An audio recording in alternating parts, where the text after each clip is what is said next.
They say a man's 70th birthday should be full of laughter, memories, and the smell of a good cake. Mine smelled like rain and wet asphalt. That's the scent you never forget. The smell of freedom and humiliation mixed together. "Grandpa, you have to understand," Ethan said, standing at the kitchen doorway, his expensive watch catching the light. "This house just isn't working anymore. You need a facility." A facility. That's what my grandson called a nursing home. Behind him, his wife Olivia leaned against the marble counter, arms crossed. "It's for your own good, Tom. You'll have people your age there. Activities, medical care." Activities, medical care. Words that meant, get out and stop embarrassing us. I looked around the kitchen I'd built with my own hands 50 years ago. Oak cabinets, stone tiles I'd laid one by one after work, the clock on the wall that still ticked softly, though nobody listened to it anymore. The house had been my pride. Now it was their property. "You're kicking me out," I said quietly. "On my birthday?" Ethan sighed like a man exhausted by someone else's drama. "We're not kicking you out, Grandpa. We just need space. You understand, right? Olivia's working from home, and the baby's coming. You said yourself this house is too big for you." I said that when it was still mine. That stopped him for half a second. Then Olivia spoke again, her voice all sugar and steel. "Tom, please don't make this harder. We already found a nice place, Maplewood Care. They have bingo nights and—" I didn't hear the rest. My hearing's fine, but something inside me just switched off. I saw their lips moving. The glossy surfaces, the white wine on the counter, the birthday balloons tied to the chair I'd built for my late wife, Rose. The balloons said, "Happy 70th." Rose would have said, "You deserve a rest." But rest isn't what they meant. I turned and walked to my small room. Not really a room, more like storage. My things were already packed in a single suitcase. They'd planned this, days, maybe weeks ahead. Even my old toolbox was gone. "Ethan," I said as I came back to the living room, "where's my chest, the one from the workshop?" He looked at Olivia, then shrugged. "We sold it, Grandpa. You said you didn't need tools anymore." I opened my mouth, but no words came. That chest held 50 years of work. Rose's wedding ring mold, my father's chisel, the blueprints of this very house. Gone. When I finally stepped outside, the evening sky was bleeding into gray. Rain started to fall, thin needles hitting my coat. I stood there on the porch, suitcase at my feet, balloons still bobbing behind the window like cruel jokes. "Grandpa, don't look at us like that," Ethan said from the doorway. "We'll visit you, okay?" I nodded slowly. "You won't." And I walked down the path I'd paved myself, one stone for every year of my marriage. The streetlights flickered on. I didn't have a car anymore. Ethan had sold it last year for safety reasons. The nearest bus stop was a mile away. My knees ached, my heart too. Somewhere in my pocket, the folded photo of Rose felt heavier than ever. By midnight, I was sitting on a bench outside the closed grocery store, my suitcase beside me, rain soaking through the coat. I watched cars pass, people with homes, with warmth, with someone waiting for them. And I, Tom Henderson, who had built 3 houses in my lifetime, couldn't step inside any of them. A young man passed by, holding an umbrella. He looked at me, hesitated, then said, "Sir, are you all right?" I forced a smile. "Just waiting for the morning."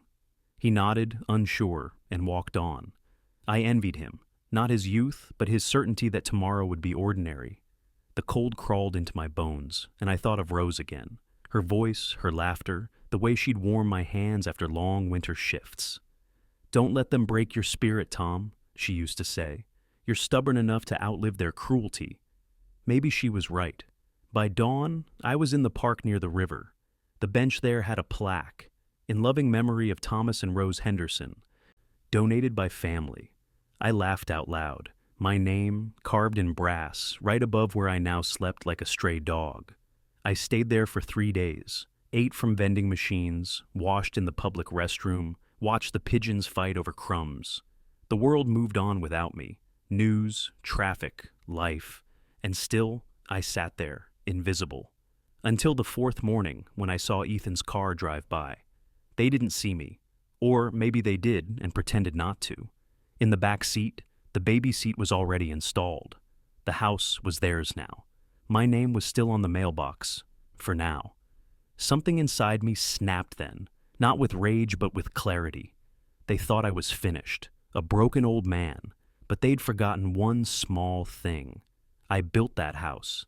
Every wall, every nail, every floorboard, and what a man builds, he can unbuild. I stood up, picked up my soaked suitcase, and whispered to Rose's plaque. They took everything, love, so I'll take something back.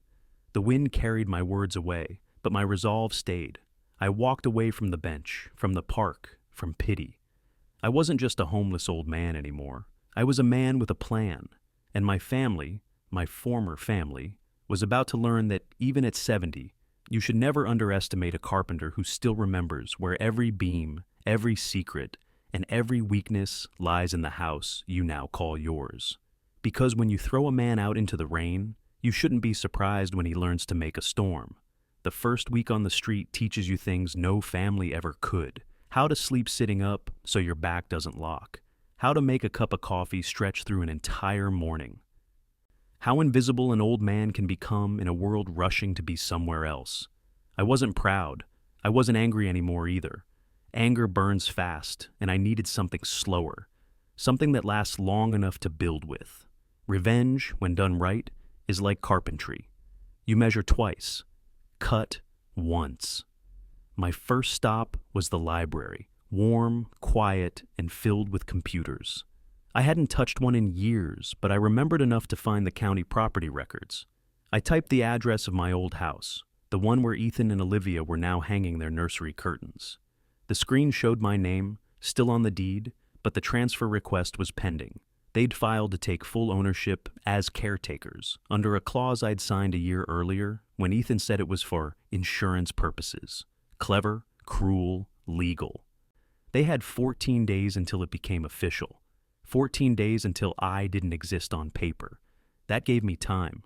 The librarian, a soft-spoken woman named Claire, noticed me struggling with the printer. "You need a hand, sir?" "Just printing my obituary," I said with a half-smile. She frowned. "That's dark."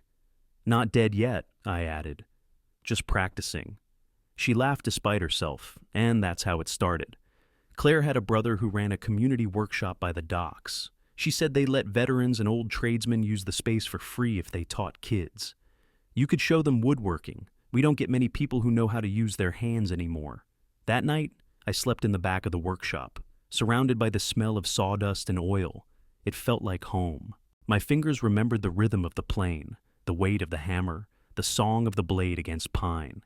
Each strike calmed me. Each cut reminded me who I was before I became somebody's burden. The kids came the next morning, 7 of them, loud and curious. One of them, Leo, couldn't have been more than 12, skinny as a nail and twice as restless. "You're the new guy?" he asked. "The one who used to build houses?" "Used to," I said. He watched me carve for a while, then asked, "Why'd you stop?" I thought about answering honestly, because I gave everything to people who didn't care, but I just said, "Because sometimes you forget what your hands are for." Leo nodded like he understood more than most adults ever would. My grandpa said the same thing before he died. Something about that hit me harder than I expected. By the end of the week, I had a plan, a place to sleep, and a helper who asked too many questions. All I needed was access to one file cabinet, the one in the county office that held copies of property deeds. I walked there the following Monday, wearing the same coat Ethan had said looked too shabby for guests. The clerk behind the counter barely looked up. "Records are digital now," she said, "but you can print copies for $3. I slid a few crumpled bills across the counter. "I just need one document." She handed it to me a few minutes later. My name, my signature, and underneath, a forged witness line. Olivia's father.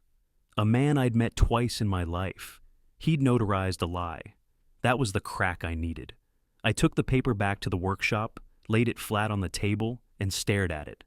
Leo was there, fiddling with scraps of wood. "You look like you're planning something," he said. "I am," I replied. "Ever build something just so you could watch it fall?"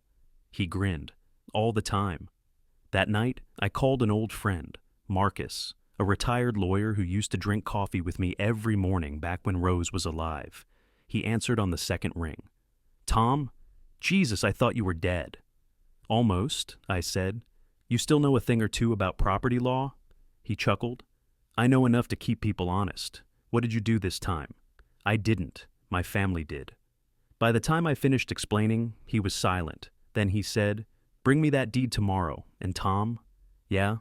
Don't do anything stupid. Too late for that, I thought. Marcus lived in a small office above a laundromat. He looked older, thinner, but still sharp. When he saw the document, he whistled low. They forged a witness signature. That's fraud. We can void this transfer. Easy. Good, I said.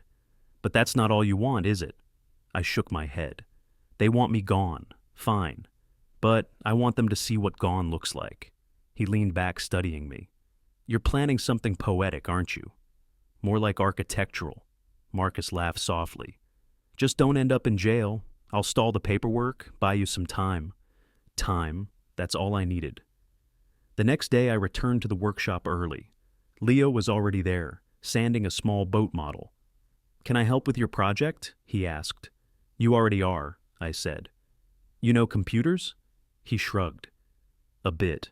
Why? Because we're going to build something digital before we build anything else.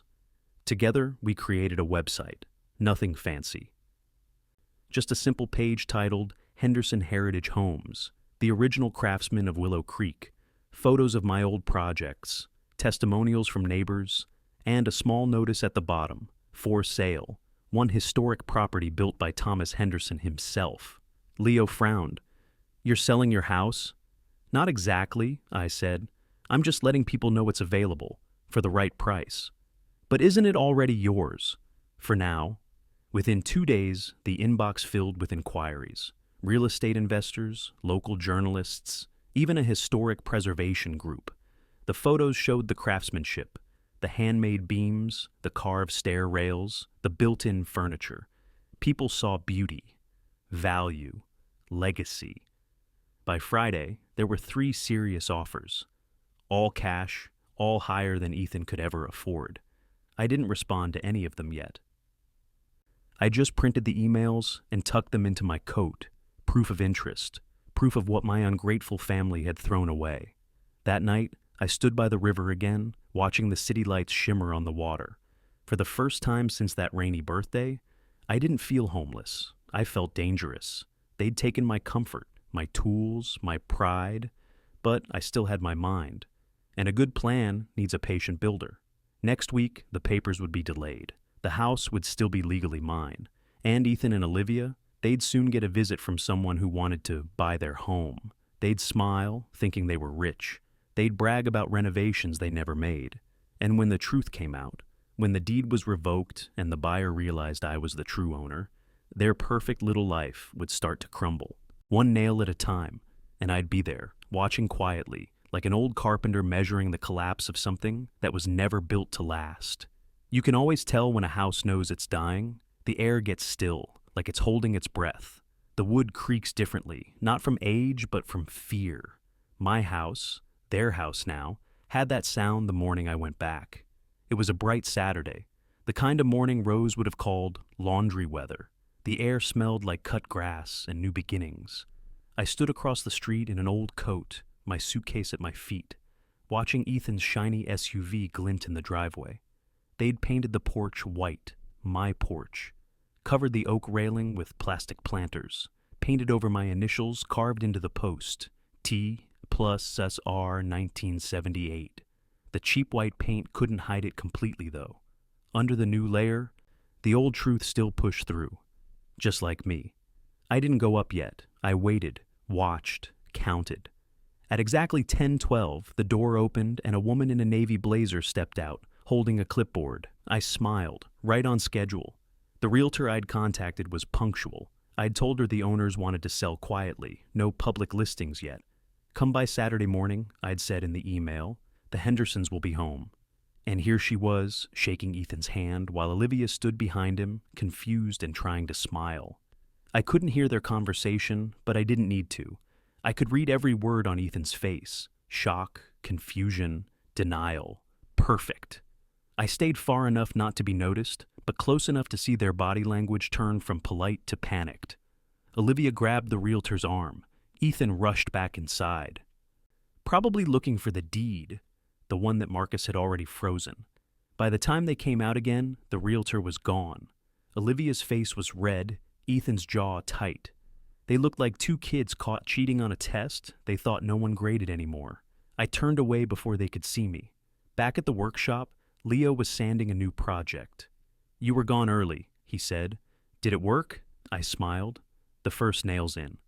He didn't understand, but he didn't ask. Kids are good that way. They know when not to dig. That evening I went to Marcus's office. He had a fresh pot of coffee waiting, and that grin lawyers get when they've done something both brilliant and morally gray. "They tried to file a complaint," he said. "Claimed you forged your own signature. The county's laughing at them." I nodded. "They'll stop laughing soon enough." "Tom," Marcus said carefully, "this can still end clean. You can revoke the transfer, reclaim the deed, and walk away. You've proven your point." "Not yet," I said. "They haven't learned anything. They just think they got unlucky." He sighed. "You really want to go through with the next part?" I looked him straight in the eye. "I've built a lot of things in my life, but this is the first one I'm building out of justice." Marcus didn't argue again. He knew I wouldn't stop. Before we continue, please subscribe to the channel and hit the like button. Thank you. Monday came, and so did the consequences. Ethan called me 15 times that day. I didn't answer. The 16th time, I picked up. "Grandpa, what the hell is going on?" "Language, Ethan. He stopped, swallowed his anger. "You told a realtor the house was for sale. She showed up this weekend." "She seemed nice," I said evenly. "This isn't funny. We almost lost a buyer." "You mean my buyer," I corrected. "That's still my house." "No, it's not. We have the paperwork." "Do you? You might want to read the new court order." There was silence on the line, then a sharp inhale. "What did you do?" "I just told the truth," I said.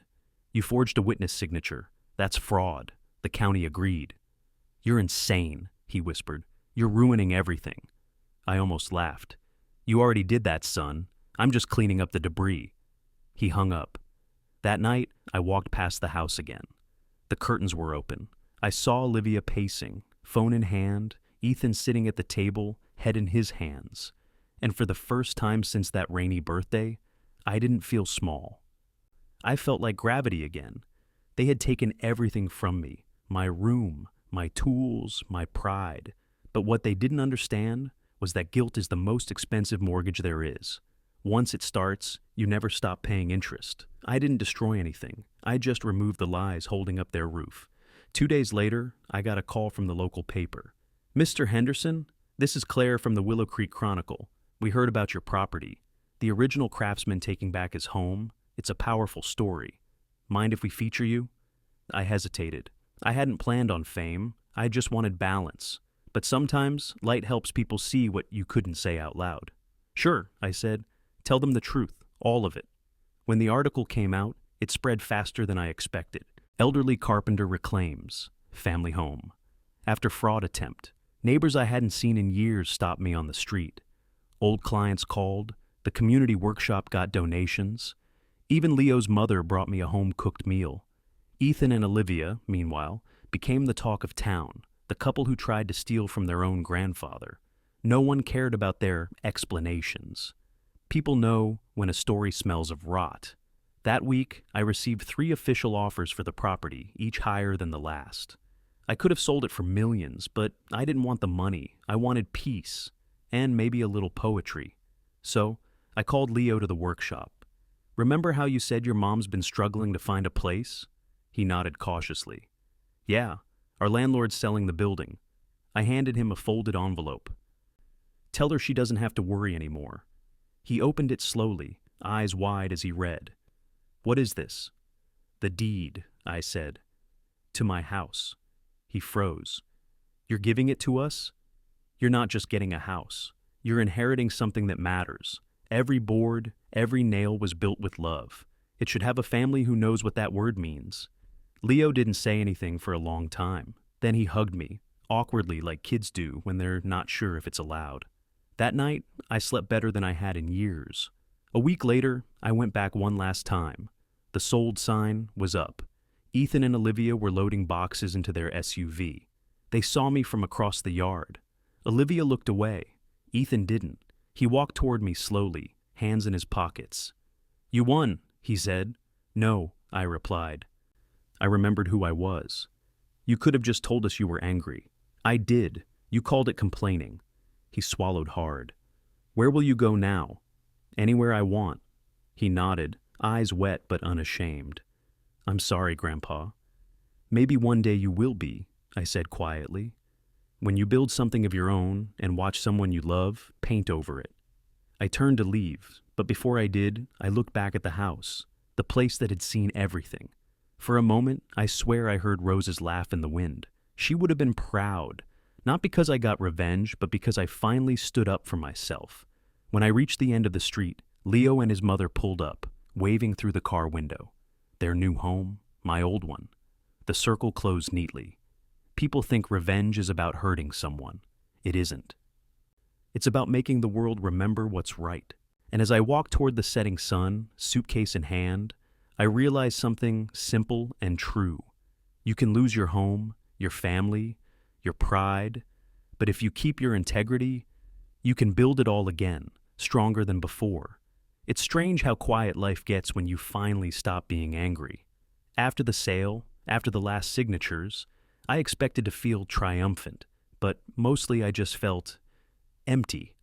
Like I'd finished building something and now stood staring at the sawdust left behind. I spent the first few nights at the workshop, sleeping on the same cot by the tools. It was safe there, among the smell of pine and steel. Every creak of the floorboard felt like company.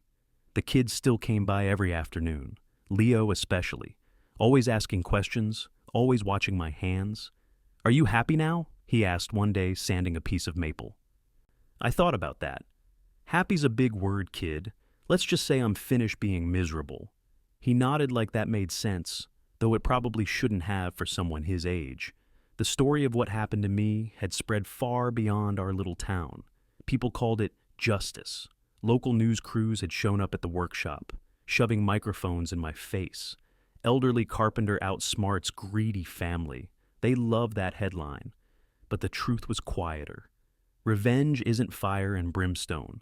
It's a long, cold wind that leaves everyone shivering afterward, including me. A few weeks later, Marcus came by. He set a newspaper on the table. Ethan and Olivia's faces were on the front page. Couple under investigation for real estate fraud. "Didn't think it'd go this far," I said. "You didn't do anything wrong," Marcus replied. "They brought it on themselves. Doesn't make it easier to watch." He poured us both coffee from his thermos. "You ever gonna talk to him?" "I don't know. Maybe when he's ready to listen." Marcus leaned back, looking at me with that half-smile lawyers wear when they know you're lying to yourself. "You already miss him." "Maybe. Maybe I just miss the boy he used to be."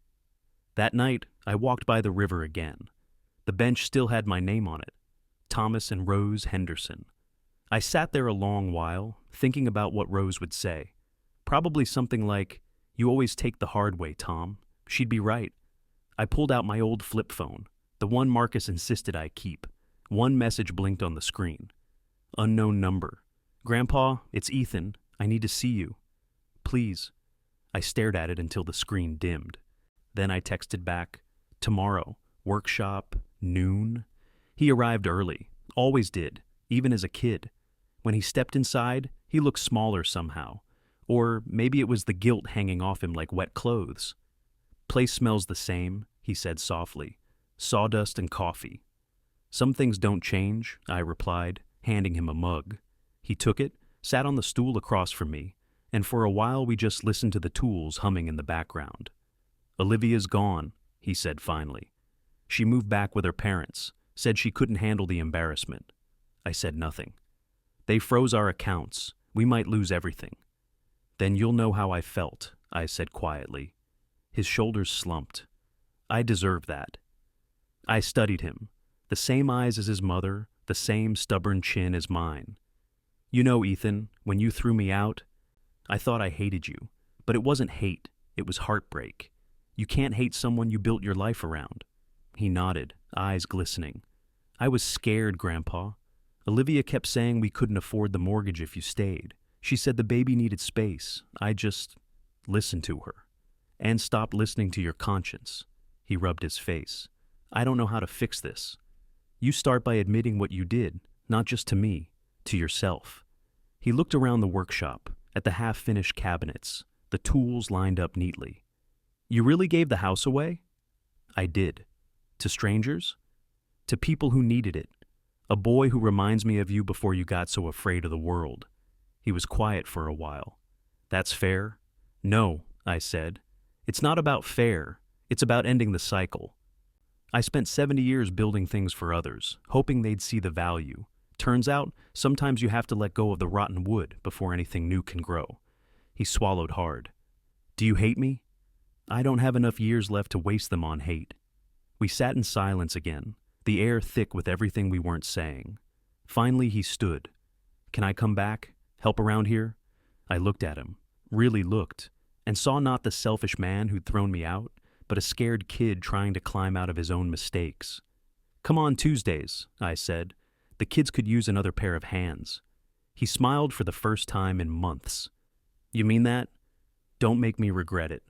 He laughed quietly, then extended his hand. When I took it, I felt the same roughness I'd once had, the calluses of someone who'd finally learned what honest work feels like.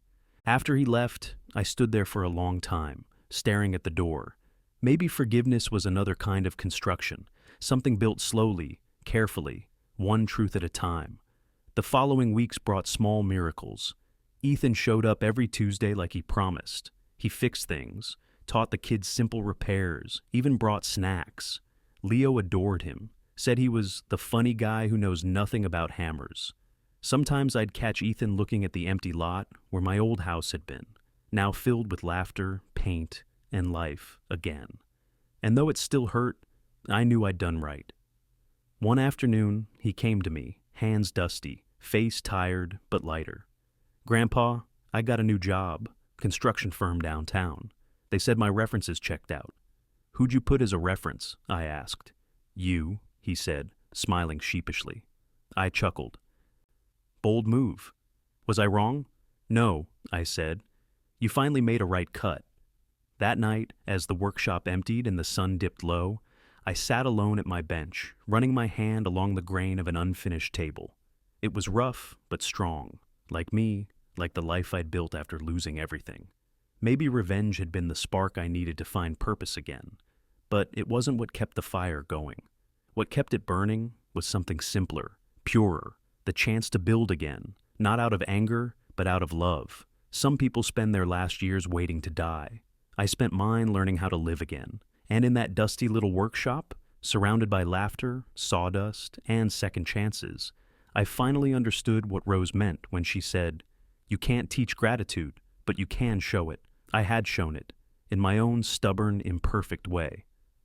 It happened on a rainy Thursday, almost 1 year to the day since I'd been thrown out. Funny how life circles back to its own wounds, like it wants to check if they've healed. The kids had just left the workshop. The room still smelled of varnish and wet coats. I was cleaning brushes when I heard the bell, a sharp, impatient sound that didn't belong here. Only one person rang a bell like they were ordering a servant. When I opened the door, there she was, Olivia. Perfect hair, perfect clothes, perfectly miserable. Her high heels sank into the wet gravel. She looked around the dusty workshop like she might catch something from it. "Tom," she said, her voice flat, "you've certainly settled." I smiled faintly. "And you've certainly learned nothing." She flinched. "I didn't come to argue." "Then you picked the wrong tone." She folded her arms.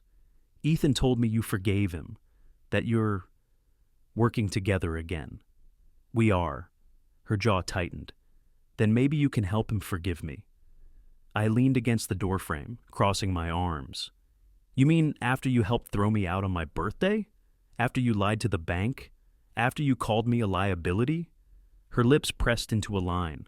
"I made mistakes, but I was under pressure. My parents—" I raised a hand. "You're 30 years old, Olivia. Your parents didn't make you greedy. You chose that all by yourself." Her eyes flashed. "I wasn't greedy. I was scared. We were drowning in debt. Ethan was listening to you, talking about values and legacy when what we needed was stability. Stability built on theft doesn't stand long." She looked down, then stepped inside without asking, same way she'd entered my life. She ran her fingers over the carved workbench. "You built all this?" "Every inch." "It's beautiful," she said softly. I studied her then, really looked. The arrogance was cracked now, replaced by something I'd never seen in her before. Exhaustion. "You didn't come for forgiveness," I said. "You came for help." Her eyes darted up. We can't afford the apartment anymore. Ethan doesn't know I'm here. He wouldn't have agreed to this." "This?" She hesitated. "I just need enough to start over. A loan, anything." I almost laughed. "You kicked me out with a suitcase, Olivia. What makes you think I'd hand you my wallet?" "Because you're kind," she said, voice trembling. "Because you helped everyone else, even strangers." "I thought maybe you thought kindness meant weakness," I interrupted. "You were wrong." She looked like she might cry, and for a brief moment, I saw the young woman she might have been before ambition hollowed her out. "I didn't mean to hurt Ethan. Or you." "Yes, you did," I said quietly. "You just didn't expect it to hurt you back." She sank onto a stool, staring at the floor. The sound of rain filled the silence between us. "I lost everything," she whispered. "My job, my friends, even my family won't talk to me. They think I'm toxic." "Then maybe it's time to stop proving them right." Her head snapped up. "You enjoy this, don't you? Watching me crawl?" I sighed. "You know what I enjoy, Olivia? Seeing people finally tell the truth. It's the only kind of building that lasts." She stood abruptly. "I thought you were supposed to be this wise old man who forgives everyone." "I am," I said, picking up my hammer. "But forgiveness doesn't mean forgetting the damage." She turned to leave, but paused at the door. "You gave that house to a stranger," she said. "You could have given it to your family, to your great-grandchild." I met her eyes. "I did. Just not the one born yet." She blinked, not understanding, and left without another word. 2 weeks passed before I saw Ethan again. He came to the workshop late one afternoon, carrying a small box. "She came to see you," he said. "She did." He nodded, setting the box on my workbench. "Said you didn't help her?" "I helped her more than she realizes." He looked conflicted. "She's pregnant, Grandpa." I stopped, my hands mid-motion. "Yours?" "Of course mine." His voice cracked a little. "I didn't know until last week. She was too ashamed to tell me sooner." I exhaled slowly, leaning against the bench. "Life's got a cruel sense of humor."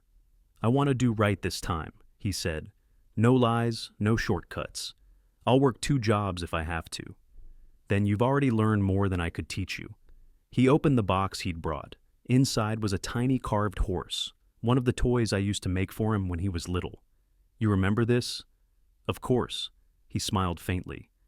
"I fixed the tail. It broke when I was 10. I ran my finger over the wood. Still solid. A good repair lasts longer than the original piece, you know?" He nodded, eyes misty. "Olivia wants to come back, but only if you'll see her again."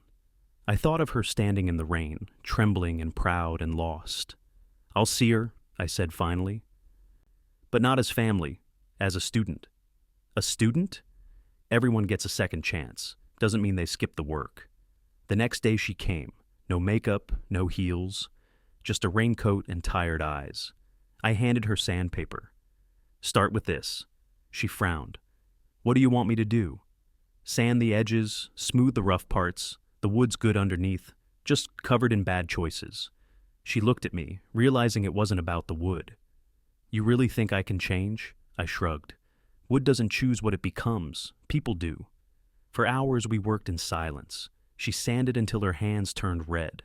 I showed her how to hold the grain, how to feel the resistance. When we were done, she looked at the polished surface and whispered, "It's beautiful." "So are second chances," I said. Months passed. Ethan and Olivia moved into a small apartment near the river. He found steady work. She started volunteering at the community center. Sometimes they came by the workshop on weekends. The kids adored them. One Sunday, Olivia handed me a framed photo. The three of them, smiling, a baby bump just visible. "Her name's going to be Rose," she said. I didn't trust my voice enough to speak.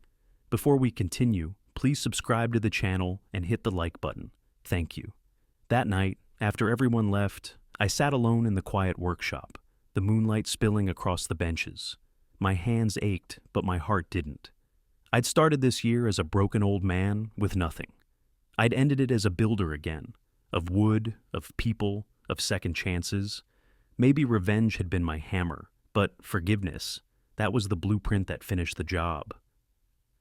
And as I turned off the lights, I could almost hear Rose's voice again, soft and certain. "You did good, Tom. You built them back." They brought the baby on the first warm morning of spring. The air smelled of rain and sawdust, my two favorite things. The river shimmered behind the workshop, fat with melted snow, and I sat by the open door, carving a strip of maple into something smooth and honest. Ethan came in first, holding a small bundle wrapped in a yellow blanket. His face was different now, older, calmer. There was a steadiness in his eyes I hadn't seen since he was a boy. "Grandpa," he said softly, "she's here." I set down my knife and wiped my hands on a rag. "So this is Rose," I whispered. He smiled. "We thought you'd like that." Olivia followed, nervous but trying. She looked smaller in jeans and a plain sweater, but more real than I'd ever seen her. The kind of woman who'd finally stopped pretending life owed her something. She handed me the baby. "Would you like to hold her?" I took the bundle carefully. The baby's tiny fingers curled around mine, strong already, warm. Her eyes blinked open, gray-blue, like her father's. For a moment, everything else fell away. The anger, the loneliness, the old pain. It was all wood shavings on the floor now, swept into the corners of yesterday. "She looks just like Rose," I murmured. "Same stubborn chin." Ethan chuckled. "Let's hope she gets your patience instead." I looked at him. "Then she'll be unstoppable." We sat together in the sunlight, streaming through the dusty windows. Olivia poured coffee and even laughed once, quietly.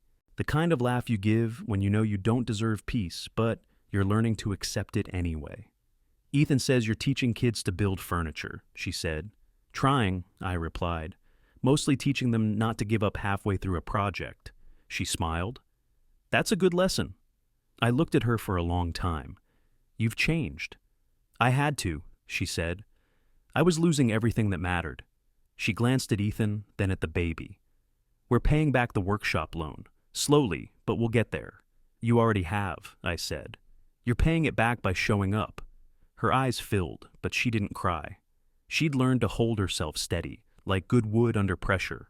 Over the next months, they came often. Ethan helped fix the roof. Olivia taught the kids how to paint, and little Rose grew like a weed in sunlight. When she started walking, her favorite place was the workshop. She'd toddle between the tables, banging on wood with a tiny toy mallet I made for her. "She's got the family hands," I told Ethan. He grinned. "Hope she doesn't hit as hard as you." I was slower now. My knees complained, my hands trembled some days, but my mind was clear enough to know time was running its natural course.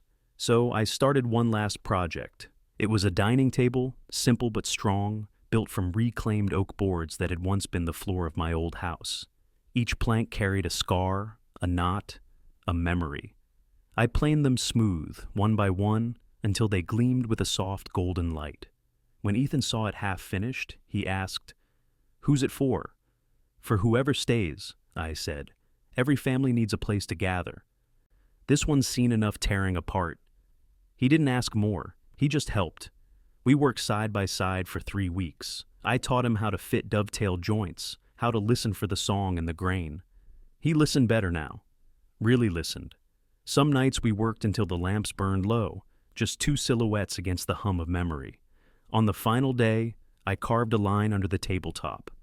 "Built by Thomas Henderson and his family. 2025. When we flipped it upright, Ethan ran his fingers over the letters. "You included my name." "Of course," I said. "You finally earned your place in the wood." He looked like he might cry, so I handed him sandpaper instead. Don't get sentimental, finish the edges. That summer, we hosted a picnic by the river. The kids from the workshop brought their parents. Leo, taller now, almost 16, helped carry food to the new table. Ethan grilled. Olivia laughed. Baby Rose chased butterflies. Someone put on music from an old radio, and for the first time in a long time, the sound of joy didn't feel foreign in that space. When everyone left and the light turned golden, I sat alone at the table, running my hands over its surface. The wood was warm from the sun, solid, ready to outlast all of us. Ethan came back from the car, holding something wrapped in cloth. "We wanted you to have this," he said. Inside was a small plaque for Grandpa Tom, who taught us that broken things can still be rebuilt. He set it at the center of the table. "We'll bolt it here permanently." I smiled. "Just make sure you keep it level."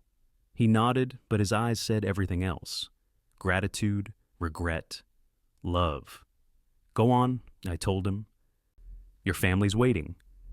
As he walked back toward Olivia and the baby, I watched them. The family I'd lost, the family I'd remade. I felt Rose beside me somehow, her laugh in the wind, the smell of her perfume drifting through memory. "Looks like we did it, love," I whispered. "We built something that lasted." The river glowed in the fading light. I leaned back, feeling the cool air on my face. My heart was tired, but steady. Maybe I'd finish another project someday. Or maybe this was the last one I needed. I closed my eyes, listening to the world breathe, the birds, the water, the faint laughter in the distance. And in that quiet moment, I understood that revenge was never the ending. It was just the first step toward rebuilding, because forgiveness, like wood, takes time to shape. And if you do it right, it lasts forever. The end. If you like the story, please subscribe to the channel, hit that like button, and write in the comments if something like this has ever happened in your life. I'd love to hear your stories. Thank you for watching.